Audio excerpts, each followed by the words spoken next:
истории западной цивилизации крушение Римской империи стало решительным поворотом в истории.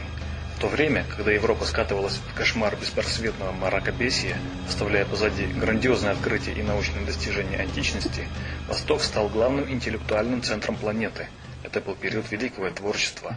В VIII веке границы мусульманского мира простирались от Аравийского полуострова до Персии, Индии, Северной Африки и достигли Испании и южных границ Франции, что позволило ученым Востока сконцентрировать научные знания всего мира. В последующие 5 веков мусульманский Восток стал колыбелью науки, культуры и образования, и Европа не смогла бы достичь тех успехов, что имеются на сегодняшний день, без вклада мусульманской цивилизации.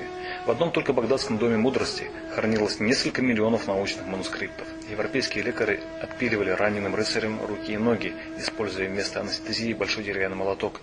Мусульманские врачи делали сложные лекарства в пилюлях и растворах, а также бесплатно лечили население за счет государственной казны.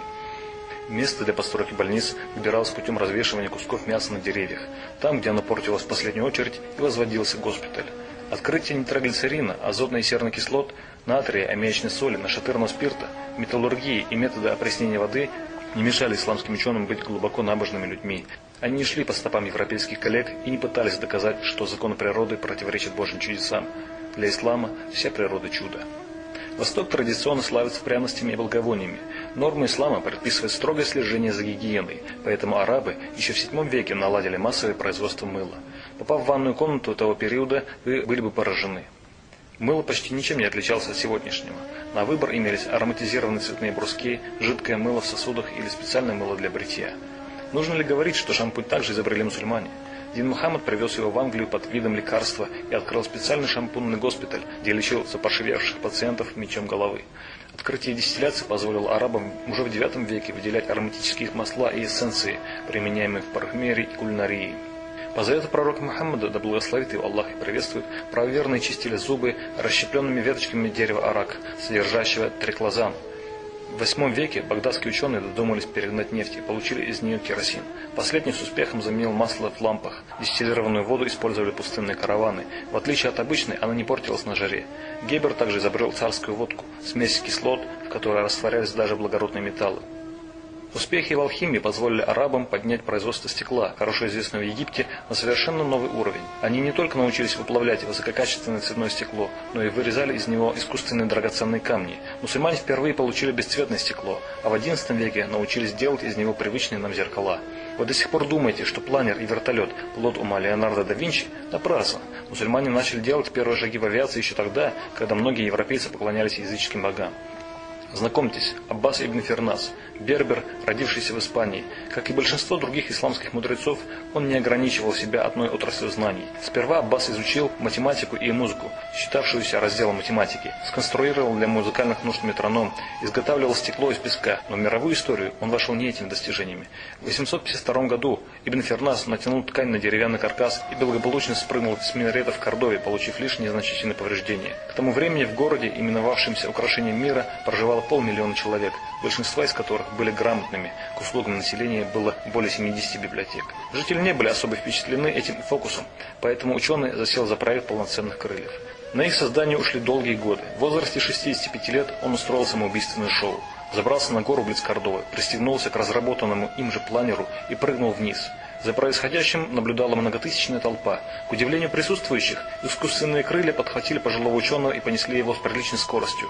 Полет прошел штатно, а вот приземление Ибн Фернас не продумал. Он набрал высоту и попытался вернуться в точку старта, но его планер не имел механизмов торможения, поэтому изобретатель встретился с землей на полном ходу, получив травму спины.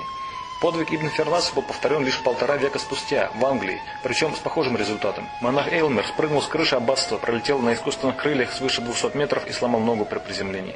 Первый контролируемый полет с благополучным приземлением также осуществили мусульмане. В 1630-х годах изобретатель Ахмед Челеби Гезафрен спрыгнул с Галатской башни в Стамбуле на кожаных крыльях и перелетел через Босфор, фактически осуществив первый в мире управляемый полет из Европы в Азию. Впечатленный султан Мурад IV наградил Ахмеда шитым золотом халатом и тут же сослал его в отдаленную провинцию, на всякий случай, чтобы не летал где попало. Исламскому миру также принадлежит первенство в полете человека на корабле с реактивным двигателем. Это произошло в 1633 году.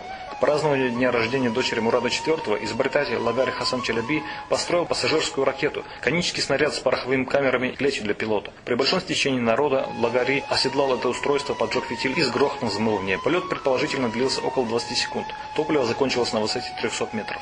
Зрители ожидали, что безумец Челяби рухнет вниз и разобьется насмерть, но тот внезапно раскрыл крылья, прикрепленные к телу, и спланировал воды Босфора. Султан наградил ученого мешком золота и сделал его главным дворцовым изобретателем. Мусульманские ученые преуспели в механике. Фигурой номер один был инженер Исмаиль ибн Ар-Раззас аль-Джазари, которого называют да Винчи арабского мира. Именно он изобрел коленчатый вал, вероятно, вторую по важности механическую деталь после колеса. По его чертежам строились двухтактные клапанные насосы, дамбы и водоподъемные машины. Аль-Джазари сконструировал водяные часы, отбивавшие время каждые полчаса, фонтаны, музыкальные автоматы, а в 1206 году он явил публике гуманоидного робота.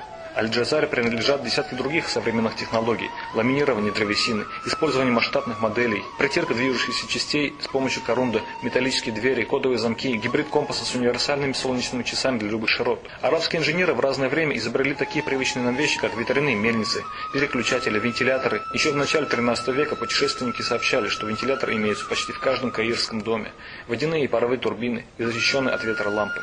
От арабского слова «цифр», что значит «ноль» или «пустой», произошло латинская цифра, французская «шифр», от которого появилось понятие «шифр». Аль-Харизми написал математический трактат «Китаб аль-Джабр аль-Мукабаля». От слова «аль-Джабр» произошло слово «алгебра». Наконец, алгоритм – не что иное, как производное от Аль-Харизми. Арабская медицина опередила европейскую примерно на 1000 лет. Один лишь каирский госпиталь мог принять 8000 больных, а труды Абу Али ибн Сины, Авиценны, использовались западными медиками вплоть до 18 века. Отправной точкой для арабов служили работы древних греков, однако исламские лекари быстро перевели псевдофилософские рассуждения эллинов на научные рельсы. Медицинские познания Востока ограничились фантастикой. Отец хирургии Абу Аль-Касим изобрел порядка 200 инструментов, применяемых до сих пор: скальпель, пинцет, первоначально использовавшийся для удаления мертвых зародышей, лигатура для перевязки сосудов, хирургическую иглу кетгут, рассасывающуюся нить для швов, гипсовые повязки, пилу для костей и даже шприц. Последний имел тонкую стеклянную иглу и использовался в офтальмологии для удаления катаракт. Для составления лекарств использовались порядка 2000 ингредиентов, преимущественно растительного происхождения. Широко практиковалась ароматерапия. Арабы первыми начали практиковать анестезию, отключая пациентов дыхательными масками с опиатами. На лицо клалась пропитанная наркотиками губка, и человек быстро терял связь с реальностью. При проведении операций антисептики были обязательными. Чесоточных клещей травили серой. При блокаде дыхательных путей применялась трахеотомия. Наконец, турецкие врачи впервые стали вакцинировать людей от оспы. Астрономия, теория эволюции, антропология, психиатрия, оптика, навигация, геология, архитектура, рыночная экономика. Мусульмане преуспели во всех отраслях науки. Достаточно вспомнить, что большинство крупных звезд до сих пор известны под их арабскими именами.